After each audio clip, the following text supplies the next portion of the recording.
Assalamualaikum warahmatullahi wabarakatuh. Halo, perkenalkan nama saya Ulin Laila Nurhamidah, mahasiswa gizi UIN Wali Songo Semarang. Video ini adalah video edukasi gizi sebagai salah satu tugas praktik kerja gizi klinik.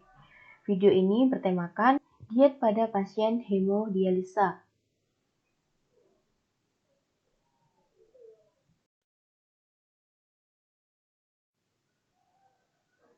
Tujuan dari edukasi gizi ini, yang pertama, edukasi dilakukan dalam rangka memberikan informasi terhadap masalah kesehatan pasien dan keluarga.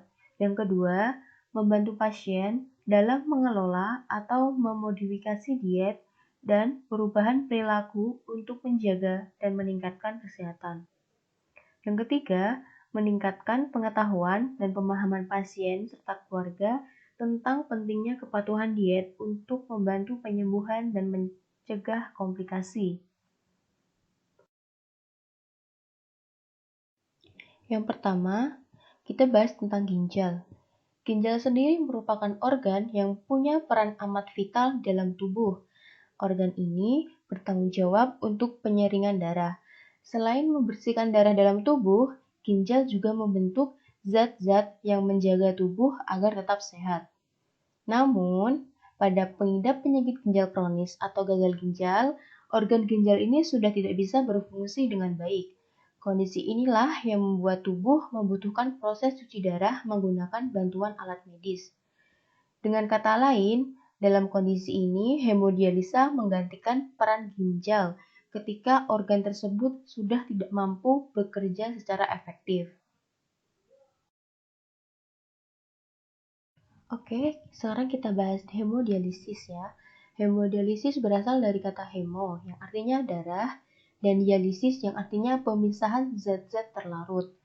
Hemodialisis berarti proses pembersihan darah dari zat-zat racun melalui proses penyaringan di luar tubuh karena ginjal tidak mampu lagi membuang sisa-sisa metabolisme dalam tubuh. Hemodialisis menggunakan ginjal buatan berupa mesin dialisis. Hemodialisis dikenal secara awam dengan istilah cuci darah. Terus, kenapa sih membutuhkan hemodialisis? Karena sejatinya tubuh kita secara alami didesain untuk mampu melakukan cuci darah secara otomatis. Namun, jika diperlukan, proses cuci darah dengan bantuan alat medis bisa dilakukan. Cuci darah atau hemodialisis akan diperlukan ketika ginjal tidak lagi berfungsi dengan baik. Oke, pada kondisi seperti apa sih untuk segera melakukan hemodialisis? Yang pertama, ada urinnya. Kondisi pasien dengan tingkat sisa metabolisme ureum dalam tubuh yang sangat tinggi dengan gejala mual, muntah, penurunan kesadaran, dan kejang-kejang. Yang kedua, ada asidosis metabolik berat, yaitu kondisi pasien di mana pH darah yang sangat rendah dan tidak dapat dikoreksi lagi dengan obat-obatan. Yang ketiga, intoksikasi atau kondisi keracunan. Dilakukan hemodialisis untuk membantu menurunkan tingkat keparahan. Yang keempat, ada gangguan elektrolit.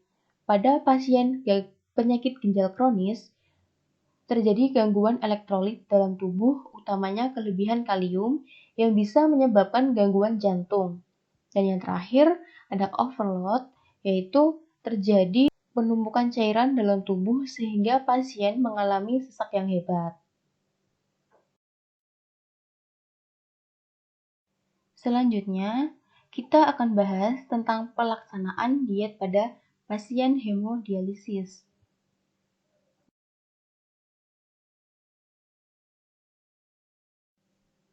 Oke, yang pertama, tujuan dari diet hemodialisa ini yang pertama yaitu mencegah defisiensi zat gizi dengan cara memenuhi kebutuhan zat gizi.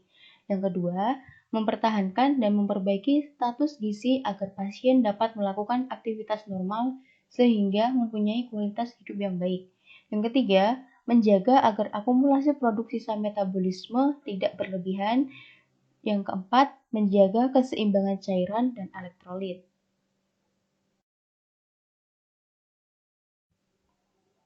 Selanjutnya yaitu syarat diet pada pasien hemodialisis, yaitu kebutuhan energi diberikan 35 kilokalori per kilogram berat badan ideal.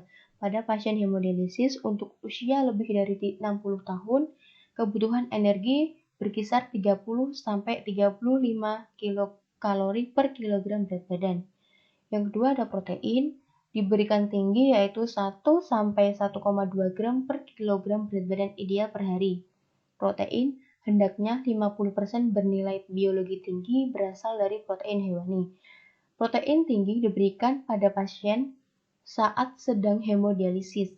Jika tidak, protein bisa diberikan rendah, sesuai dengan kondisi ginjal pasien. Kemudian karbohidratnya cukup atau berkisar 55-70%. Kemudian lemak 15-30% dari total energi. Kemudian natrium diberikan sesuai dengan jumlah urin yang keluar dalam 24 jam, yaitu 1 gram ditambah dengan penyesuaian menurut jumlah urin sehari, yaitu 1 gram untuk tiap setengah liter urin. Apabila tidak ada urin yang keluar, natrium diberikan 2 gram. Kalium diberikan sesuai dengan jumlah urin yang keluar dalam 24 jam, yaitu 2 gram ditambah penyesuaian menurut jumlah urin sehari. 1 gram untuk tiap 1 liter urin. Kebutuhan kalium dapat pula diperhitungkan dengan 40 mg per kilogram berat badan. Kemudian ada kalsium. Kebutuhan kalsium itu tinggi, yaitu 1000 mg dengan maksimumnya 2000 mg per hari. Jika diperlukan dapat diberikan suplemen kalsium. Kemudian fosfor dibatasi yaitu kurang dari 17 mg per kilogram berat badan ideal per hari atau berkisar 800-1000 mg.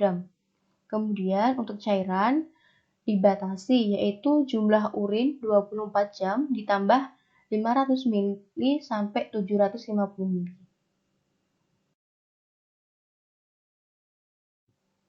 Setelah kita bahas tentang syarat diet, selanjutnya yaitu makanan yang harus dikonsumsi saat cuci darah, yaitu makanan yang tepat akan membantu menjaga kesehatan pasien yang sedang menjalani cuci darah. Maka dari itu, berikut adalah beberapa jenis makanan yang harus dikonsumsi lebih banyak ketika cuci darah dilakukan. Yang pertama, makanan berkalori tinggi. Pasien yang menjalani cuci darah memerlukan asupan kalori yang cukup tinggi. Hal ini untuk membuat tubuh tetap kuat selama menjalani pengobatan. Selain itu, ketika melakukan cuci darah, pasien lebih rentan untuk mengalami penurunan berat badan. Maka dari itu, sebaiknya asupan makanan yang diberikan adalah makanan yang padat. Nah, masing-masing pasien akan memiliki kebutuhan kalori yang berbeda. Jika lebih baik untuk berkonsultasi pada dokter dan ahli gizi. Kemudian yang kedua, ada makanan yang tinggi protein. Pasien yang sedang menjalani dialisis membutuhkan protein yang lebih banyak ketimbang dengan orang yang sehat. Pada proses dialisis, protein dalam tubuh dikeluarkan sehingga pasien membutuhkan asupan protein yang lebih banyak dan pembatasan protein sudah tidak lagi diperlukan. Anjuran protein cukup tinggi yaitu 1-1,2 gram per kilogram berat badan.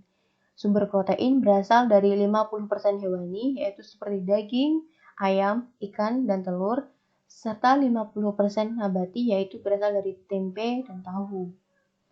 Hal ini untuk mencegah pasien mengalami kekurangan protein saat cuci darah berlangsung. Pasalnya, proses pencucian darah menggunakan alat khusus ini membuat jumlah protein di dalam tubuh menurun drastis.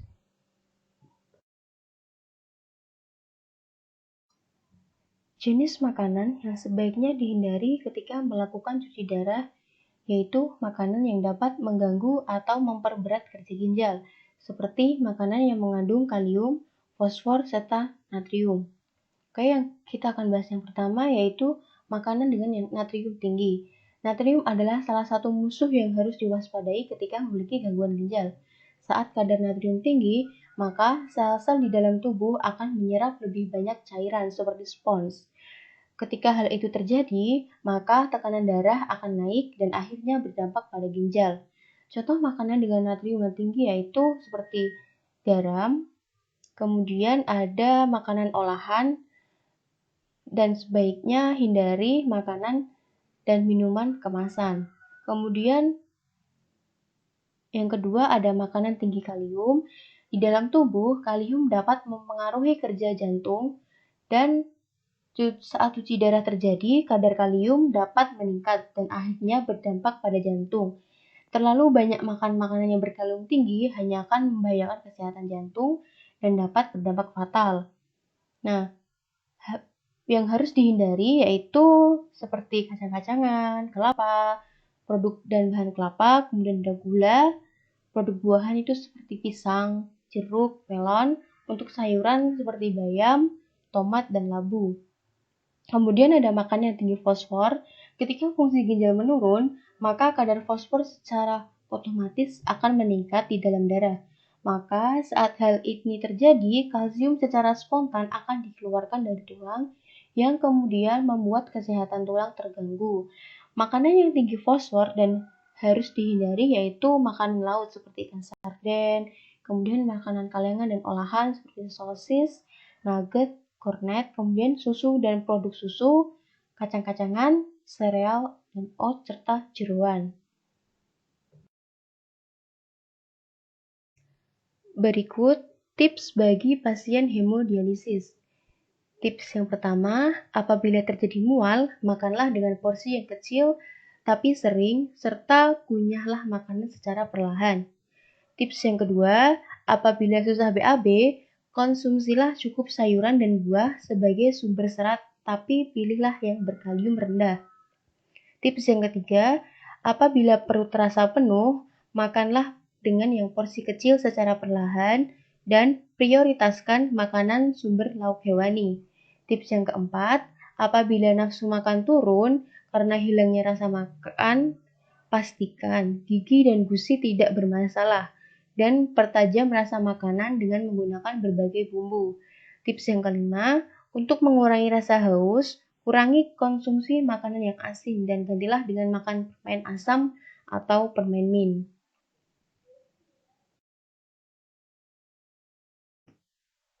Oke, setelah kita bahas tentang diet pada pasien hemodialisis, dari tujuan diet sampai tips yang bisa diterapkan, maka saya cukupkan sampai di sini. Saya Ulin Laila, mohon maaf atas kekeliruan yang ada di dalam video edukasi ini. Terima kasih. Wassalamualaikum warahmatullahi wabarakatuh. Good luck.